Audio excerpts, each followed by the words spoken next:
Hola, hola, bienvenidos a Arsi Talks, un espacio donde hablamos de finanzas, de impuestos, de emprendimientos y todo lo que necesita saber un emprendedor para iniciar en los Estados Unidos. Estamos aquí con Isabel Ospina y Camila. Y bueno, hoy vamos a hablar de algunos tips financieros que son muy importantes, no solamente en lo personal, sino también en lo empresarial. Así que comienzo esta charla diciendo que uno de los libros más importantes que me pude haber leído en mi vida ha sido el de Padre Rico, Padre Pobre. Me acuerdo la vez que lo leí y fue hace 3 años que lo leí, hace 3 o 4 años que lo leí. Le pregunté a todo el mundo como, ¿te leíste ese libro? Y la verdad es que el 80% me dijo que sí se lo había leído, que se lo habían puesto a leer en la escuela, y el 20% me decía que no. Al 20% que me decía que no, espero que sean también algunos de los que estén viendo este episodio, porque este libro es tan increíble que te enseña cómo manejar tu vida financiera y te pone a pensar cosas que de pronto a veces tu mente limitante no te deja pensar o no te lleva por ese camino. Este escritor es uno de los escritores más famosos, Robert Kiyosaki. Él es una persona que ha hecho varios libros, inclusive ahorita tiene un juego que es un juego de mesa, que es Cash Flow, que buenísimo también. Este libro da muchos tips financieros porque habla del padre rico y padre pobre. El padre rico era una persona que no fue estudiada completamente, pero sí se educó. Estudiada me refiero a que no se graduó, o sea, con un título. No tuvo un título exactamente. Mientras que el padre pobre era un hombre muy, muy inteligente y sí estaba graduado, era un profesor, y pues en el libro cuenta que obviamente pues los profesores, la mayoría de profesores no llegan a ser ricos.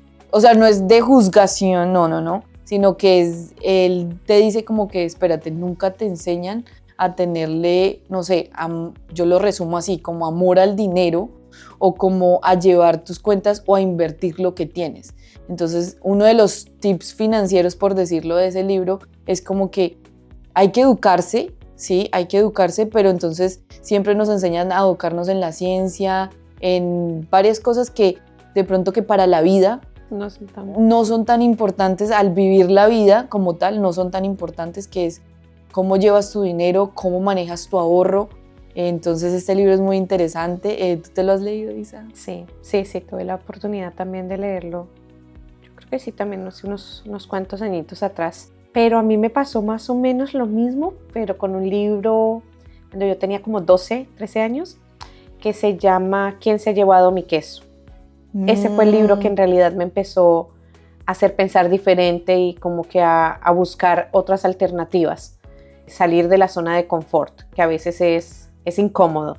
Entonces ese libro me llevó a pensar de manera diferente y ese fue el que me llevó por la línea de ese tipo de libros de emprendimiento. De emprendimiento. Sí. Bueno, tú sabes que yo hasta hace 3 años, o sea, yo siempre he sabido qué es ser un emprendedor, ¿verdad? O sea, porque mis papás han tenido emprendimientos, han tenido empresa, pero nunca había leído como libros financieros. Hace 3 años, después de que leí ese libro que te digo, comencé a leer otros libros que como que me abrieron la mente a esa área financiera que nadie le pone importancia, y ahorrar no es meterle moneditas al cochinito, sino ahorrar o debajo del colchón. O debajo del colchón. No, ahorrar es llevar una parte de lo que te ingresa para ahorro, otra parte para entretenimiento, otra parte para las utilidades, y todo eso es como dividirlo y saberlo manejar. Sí. Y lo que te enseñó el libro creo que se llama ¿Quién se robó mi queso? Que tú lo dijiste muy... ¿Quién se ha llevado mi queso? ¿Sí? Es que así era el título cuando yo lo leí, pero como es una traducción, varía bastante. Ok. Porque en inglés es Who Takes My Cheese. Ok. Bueno, bien, claro, y esa es la traducción realmente. Pero técnicamente. Pero sí, yo pienso que en lo que fallan en las escuelas, por así decirlo, es que no nos enseñan a tomar un control financiero, por así decirlo. Impuestos todos tenemos que hacer, pero no hace parte de las clases que nos dan en las escuelas. llegar al mundo financiero es algo que todos tenemos que hacer, porque todos vamos a generar un ingreso y vamos a tener unos gastos. Entonces no nos enseñan a planificarnos. Planificar. Exacto, no nos enseñan a planificar. Entonces llega un chico de 17 años que empieza a trabajar, vive con sus padres, no tiene mayor obligación y gana $200, $300 a la semana porque está estudiando y trabajando part-time. Y se gana $200 y cuenta con esos $200 completitos para su gasto. Exactamente. Entonces, pero ahí es una falla del sistema. O sea, para mí es el sistema el que no quiere que todas las personas sean como que emprendedoras o que todas las personas tengan dinero esa realmente. Capacidad de análisis. Claro, porque ¿qué les conviene? El consumismo. Entonces eso es lo que te venden. Porque es que así es que se mueve el mercado y pues mucha gente o muchos jóvenes, yo digo jóvenes como... pero sí, muchos jóvenes más jóvenes no tienen como esa mentalidad de, espérate, si gané $200, voy a dejar, no sé, $30 para ahorro, lo otro voy a comenzar, no sé, a invertir. Claro. Que eso es lo que muchos jóvenes tampoco saben. Por ejemplo, en mi caso, yo comencé a trabajar a los 16 y me valía $1 no, eran 1.000 pesos colombianos. El transporte para llevarme a donde tenía mi trabajo los fines de semana. Y en ese momento a mí no me dejaban trabajar. O sea, como que yo era un poquito rebelde y que yo quería trabajar por tener dinero.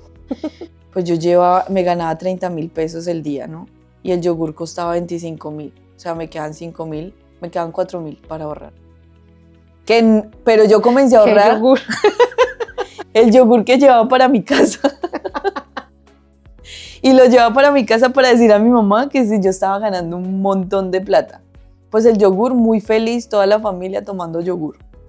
Pues porque era una empresa de yogures, ¿no? Entonces, muy feliz toda la familia, pero ¿qué pasa? Que comencé a ahorrar esos $4. 4.000 pesos. 4.000 pesos, que no son nada, de $4 es $1. Literal. Pero pues yo comencé a ahorrar, pero también ¿sabes por qué fue? Porque mi abuelito, unos le decían que era tacaño, pero yo le decía que mi abuelito era inteligente, porque mi abuelito no se gastaba toda su platica.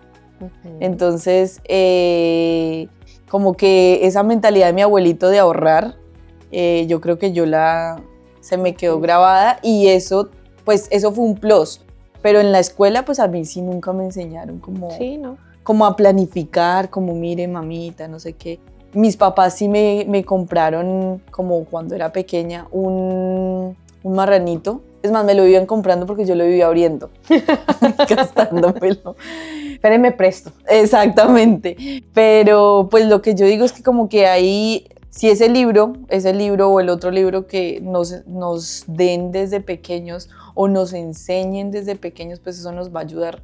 Yo creo que yo en este momento sería rica. Más. No, sino que sería, o sea, como que mis finanzas estuviesen mejor, porque es verdad. Mucha gente utiliza todo su dinero para cubrir a veces sus sentimientos, por decirlo así. Porque, por ejemplo, para las personas que llegan a los Estados Unidos en su primer año, la mayoría, y lo he visto, y hasta ¿cómo se dice eso? Cuando uno adivina, sí, lo he adivinado en las personas, y es como que llega la persona, mira, es que, bueno, voy a hacer mis taxes, no llevan ni 4 meses en el país, sino que ya les tocó la temporada de impuestos, y le digo como que mira, como consejo, una de las cosas que más me gusta hacer en RC Tax Service es darles algunos tips y aconsejar a la gente. Y es que mucha gente entra de que me está tocando duro en el trabajo, o obviamente en el choque ese grande de que... Cultural. Exacto, cultural, el idioma. Entonces el primer sentimiento que le generan es querer comprar algo, y lo primero que se compran es un carro. Claro, ya va. Estoy hablando de que de pasar al segundo carro, que el primero es el que se ajustaba más a... El primero es el transporte. El primero es el transporte, sí. El primero es la cicla.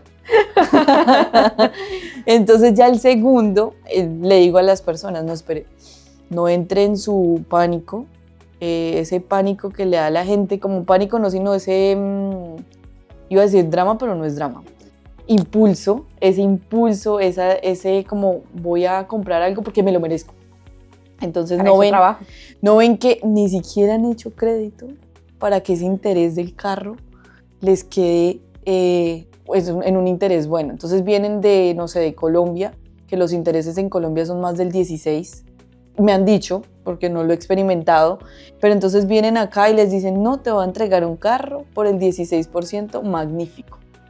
Sí. Y salen con su carro lindo, huele rico, nuevo, pero no se dan cuenta de que primero están iniciando en un país que todavía no, ni saben utilizar las monedas.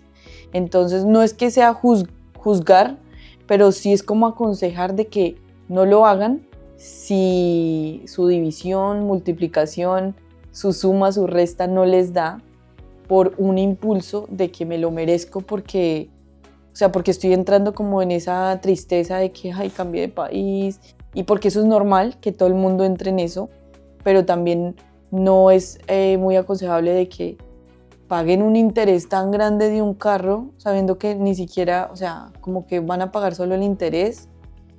Claro, un carro no es un activo como tal, pero pues van a pagar solo intereses, mientras que esa plática la pueden ahorrar para a futuro de verdad, no sé, su primera inversión en una casa, por decirlo así. Claro. O sea, como que... Pues sí, pero ese es precisamente el motivo por el que estamos haciendo este podcast y este tema del día de hoy, es dar esos pequeños tips de cómo empezar.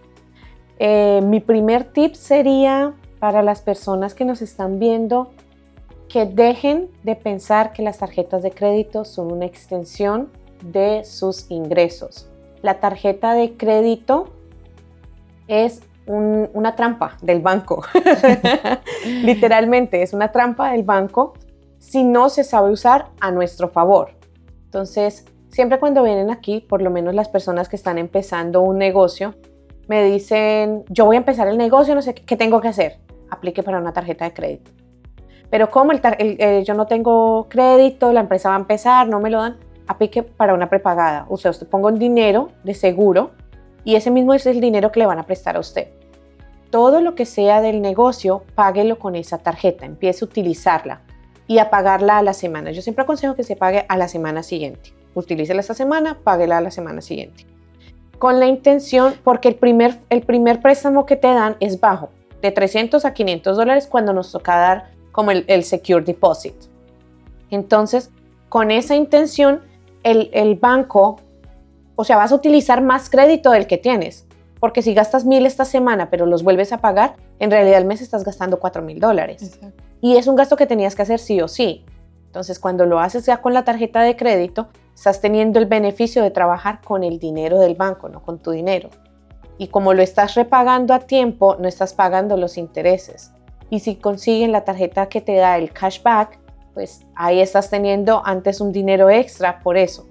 Pero si yo tengo una tarjeta de crédito por $1,000, estoy generando 200 a la semana y me estoy gastando los $1,000 en la tarjeta de crédito y la voy a pagar en 6 meses, ahí sí ya se acabó el negocio. Ahí ya es el negocio del banco. Exactamente. Entonces, y también importante que las tarjetas de crédito que está hablando Isa no es las tarjetas de, no sé, de algún producto como de ropa o algo así. Que no. Isabel está hablando de las tarjetas que verdaderamente te ayudan y no te perjudican en querer gastar en cosas que quizás no son tan necesarias. Sí. Son necesarias, pero no necesarias, no lujos, sino cosas que pues del diario. Bueno, vivir. Sí, de igual manera, otro consejo que yo le daría a las personas que están llegando es evitar las tarjetas de crédito de las tiendas por departamento. Eso es un engaño. O sea, de engaños, ese es el mayor de los engaños. Evitar esas tarjetas y de evitar caer en el sistema de tener tarjetas de crédito. O sea, yo he visto personas que tienen hasta 20 tarjetas de crédito y con una tú puedes resolver. Bueno, si eres empresario, el de la empresa y la personal. La personal. Porque hay otra cosa muy importante para dar otro tip. Tips de Isabel hoy día.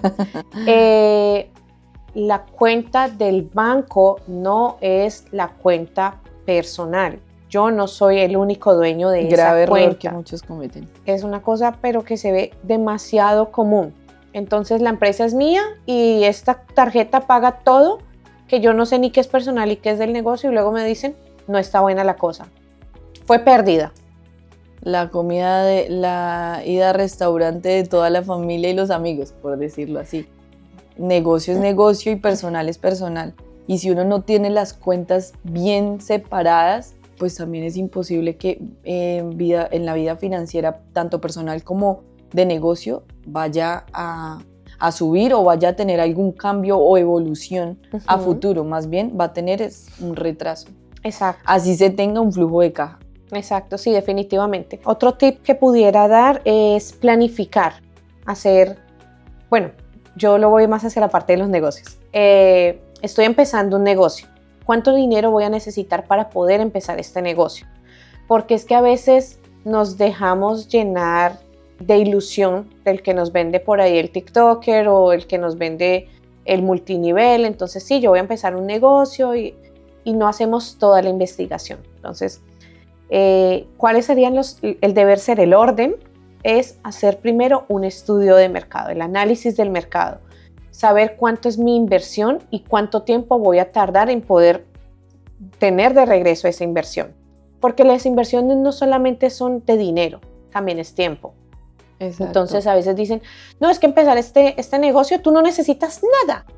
Como que no, necesito estar 6 horas ahí, necesito estar 8 horas ahí. Y entonces hay que planificar. Entonces sí, planificar eso, hacer proyección de ingresos, hacer proyección de gastos, verificar entonces los costos, cuáles son los fijos, cuáles son los variables, y basado en eso entonces ya tomar una decisión. Porque a veces por impulso entonces compramos la maquinaria, nos asociamos con el vecino, que le está yendo bien al vecino. Impulso de emociones, lo llamo yo. Exacto. Entonces rentamos un local o compramos un carro, compramos la maquinaria y resulta que el vecino no es que le estuviera yendo tan bien, simplemente tiene un ingreso muy alto, pero también los gastos son muy altos. Pero como no se hizo el análisis, nosotros solo vimos el ingreso. Exacto. Estaba entrando $10,000 a la cuenta diarios. Exacto. Pero están saliendo 8,000 o 10,000 más. Entonces, que ese es el error que cometen en lo personal también, como en lo empresarial, porque muchas veces nos dejamos llevar por esas emociones y queremos alcanzar las estrellas y sin embargo no sabemos que para alcanzar las estrellas se necesita ir un paso a paso y planificarse. Para ir a las estrellas lo primero que tengo que hacer es, no sé, hablar con los de la NASA para ver si me prestan un cohete. Entonces es como que paso a paso, no alcanzar, porque lo vemos en las redes sociales, como uy, lo veo tan fácil. Y entonces entonces sale de su banco su plata ganada y vamos a hacer esto y es que nos vamos con toda sin haber tenido una planificación anterior. Entonces es la importancia de tener una planificación, que no podemos alcanzar las estrellas sin saber cómo alcanzarlas, sino claro, que como alumbra tanto y se ve tan brillante, pues nos llama la atención. Exacto. Entonces, sí, no, definitivamente es eso, es no dejarnos llevar por las emociones cuando de planificar se trata, organizarnos definitivamente en la vida financiera personal, porque el yo me lo merezco, para eso trabajo, son trampa. Hay cosas sentimentales. Sí. Hay cosas que son yo necesito y hay cosas que son yo quiero. El yo quiero hay que darle un espacio, un tiempo, a ver si dentro de 2 semanas lo voy a seguir queriendo.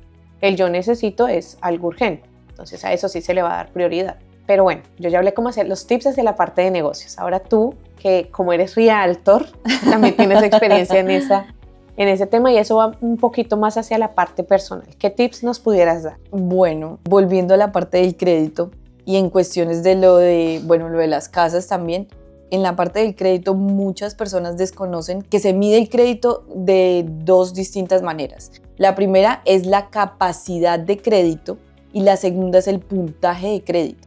Entonces en la capacidad de crédito que se mide, digamos que acá está el puntaje de crédito y acá está la capacidad de crédito, primero nos miden el puntaje de crédito, cómo está, pero también nos miden la capacidad de crédito y a lo que volvemos un poquito también a lo del carro que uno compra al principio, y es que ¿por qué el interés tan alto? Porque bueno, el puntaje de crédito lo tenemos perfecto, lo tenemos en 800, lo tenemos en 700, pero la capacidad de crédito está muy corta. ¿Por qué? Porque el banco no tiene cómo probar de que tú sí puedas pagar ese carro o la casa que quieras pagar. Entonces, importante también saber esas dos categorías, porque cómo se trabaja el crédito, como lo decía Isabel, por medio de una tarjeta que te dan al principio, que es una tarjeta de seguridad, casi siempre empiezan de 500 o 300, sí, no recuerdo.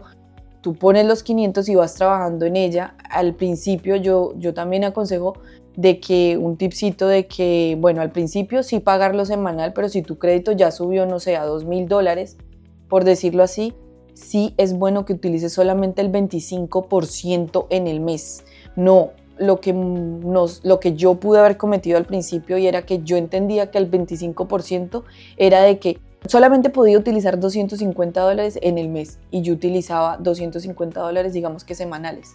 No funciona así, porque tienes que estar jugando, lastimosamente tienes que estar pendiente y jugar.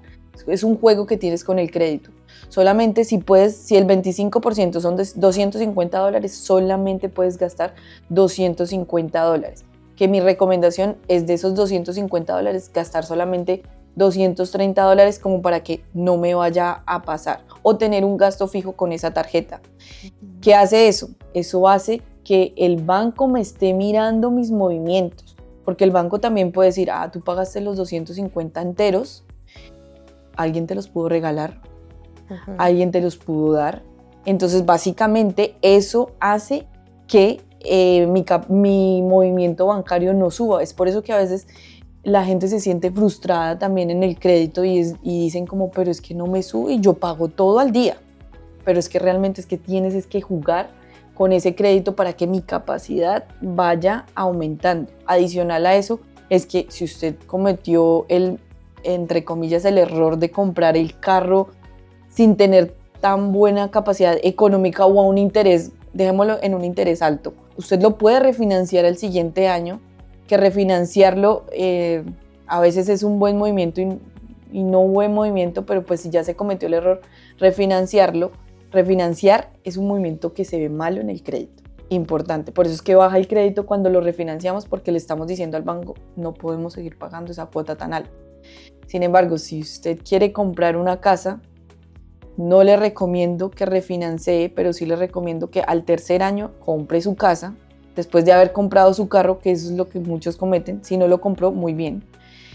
Pero si lo compró, es mejor que lo compre al tercer año, o sea, el segundo año lo va a refinanciar, ¿no?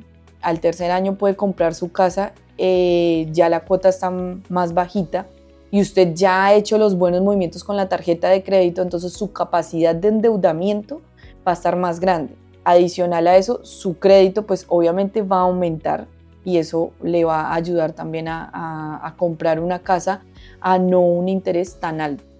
Okay. ¿Y cuáles serían para ti como que los pasos más importantes para tener una buena estructura crediticia?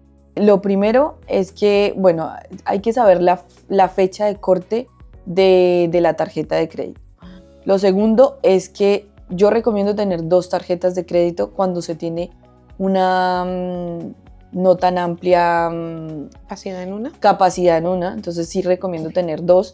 Y eso es lo primero, realmente el manejo de la tarjeta es lo primero que recomiendo para que el banco me vea jugar, no me vea jugar, para que el banco sepa que yo tengo dinero para estar pagando y que yo puedo pagar una mensualidad bien, como debe ser, o sea, ser juicioso, ¿no? Eso es una de las primeras cosas que haría yo. Lo segundo es que obviamente empezar a ahorrar con planificación. Básicamente tú puedes también empezar a jugar con ese dinero de ahorro. Hay una tarjeta que también es buena, que es la tarjeta de ahorros, pero esta tarjeta pues nos ayuda a, ya tienes la mentalidad de que vas a comenzar a pagarle a la tarjeta de crédito, ahora vas a tener, digamos que la mentalidad también de empezar un ahorro, y eso ya es irse estructurando. Entonces, tener las tarjetas y la renta también. Si tú rentas una casa, una habitación, también existe la manera de empezar como eso es obligatorio, porque si no se queda sin casa, sin techo, Entonces, esa es una de las mejores maneras también para reportar el crédito, ya que para comprar una casa, hasta para que te den un carro o cualquier otro movimiento que llegues a tener, te ayudan en la capacidad de crédito. Sí. Bueno, otro tip que yo pudiera dar es evitar las transacciones en efectivo, el cash. El cash es el enemigo del sistema financiero y la razón es porque el cash no se puede rastrear. Entonces, yo no puedo justificar que tengo un ingreso de $50,000 si esos $50,000 no entraron de mi banco. No puedo decir que mis gastos son solamente $10,000 cuando esos $10,000 no salieron de mi banco.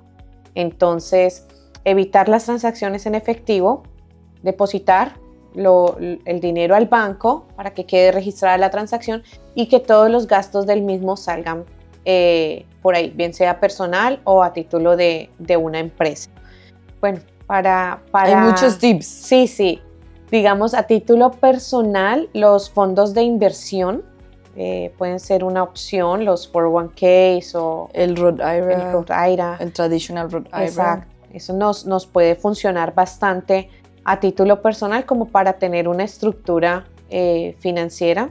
De ahorro y adicional a eso que te ayuda a reducir es deducible en los impuestos, es decir, te cobran menos impuestos. Ajustan en los impuestos. Sí, hay algo de lo que no muchas personas son amigos y yo realmente sí me gusta generar esa conciencia, es la importancia de los seguros de vida.